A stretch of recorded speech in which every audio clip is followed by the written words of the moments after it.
Perkenalkan, nama saya Retno Utari dengan NIM 20823045 dari Prodi Tadris Bahasa Indonesia kelas B. Di sini saya akan mempresentasikan hasil sinopsis dari buku yang berjudul Metodologi Studi Islam karya Profesor Dr. Abudin-Nata, MA. Buku ini merupakan salah satu buku penting yang membahas tentang pendekatan metode dan instrumen dalam studi Islam secara akademis. Berikut merupakan sinopsis lengkapnya. Yang bagian pertama, bagian pendahuluan mengenai metodologi studi Islam. Buku ini dimulai dengan pengantar tentang pentingnya metodologi studi Islam dalam kajian Islam. Penulis menjelaskan bahwa metode studi Islam adalah alat untuk memahami berbagai aspek ajaran Islam secara ilmiah dan objektif yang dapat diterapkan dalam berbagai disiplin ilmu seperti teologi, hukum, filsafat, serta sejarah Islam. Kemudian bagian yang kedua, definisi metodologi studi Islam. Dalam bagian ini, penulis memberikan definisi metodologi studi Islam sebagai ilmu yang mempelajari cara-cara metode untuk memahami dan menelaah berbagai sumber utama ajaran Islam, yaitu Al-Quran, hadis, ijma, dan qiyas.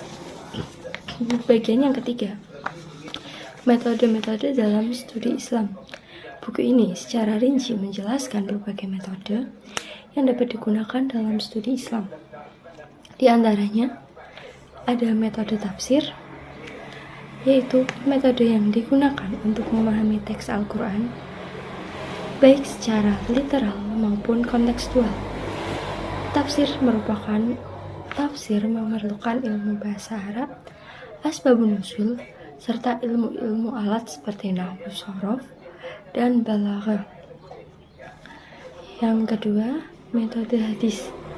Penulis membahas cara memverifikasi konteks keautentikan hadis melalui berbagai ilmu hadis seperti ilmu riwayah dan dirayah. Yang ketiga, metode usul fikih. Ini adalah metode yang digunakan untuk memahami hukum Islam dengan menggunakan prinsip-prinsip dasar dan Al-Quran, hadis, ijma, dan qiyas. Yang keempat, metode sejarah. Sejarah Islam dipelajari dengan melihat kronologi peristiwa dan perkembangan pemikiran Islam dari masa ke masa. Yang kelima, metode filsafat.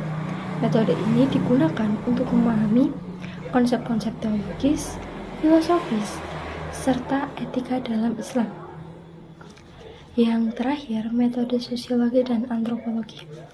Pendekatan ini diterapkan untuk memahami bagaimana Islam berinteraksi dengan masyarakat dan budaya dalam konteks historis maupun kontemporer. Kemudian, bagian yang keempat, pendekatan-pendekatan dalam studi Islam. Penulis juga memperkenalkan beberapa pendekatan dalam studi Islam yang dapat digunakan sesuai dengan konteks masalah yang dihadapi. Beberapa pendekatan yang dijelaskan adalah yang pertama, ada pendekatan normatif. Ini menekankan ajaran Islam yang bersifat universal dan normatif. Sinopsis buku metodologi studi Islam. Yang kedua, pendekatan historis. Pendekatan ini melihat perkembangan Islam dalam konteks sejarah. Yang ketiga, pendekatan filosofis. Pendekatan ini melihat perkembangan Islam untuk memahami ajaran agama Islam dari perspektif logika dan filosofis. Yang terakhir, pendekatan sosiologi antropologi. Fokus pada pengaruh Islam pada kehidupan sosial budaya masyarakat. Bagian yang kelima, aplikasi metodologi studi Islam. Bagian ini menunjukkan bagaimana metodologi studi Islam diterapkan dalam berbagai bidang, seperti pendidikan Islam, dakwah, ekonomi sejarah, dan hukum Islam. Yang keenam, tantangan dan prospek metodologi studi Islam. Penulis juga menguraikan tantangan yang dihadapi dalam pengembangan metodologi studi Islam, seperti adanya ketergantungan dalam metode klasik yang kadang kurang relevan dengan konteks modern. Buku ini merupakan pembaruan dalam metodologi yang relevan untuk menjawab tantangan zaman.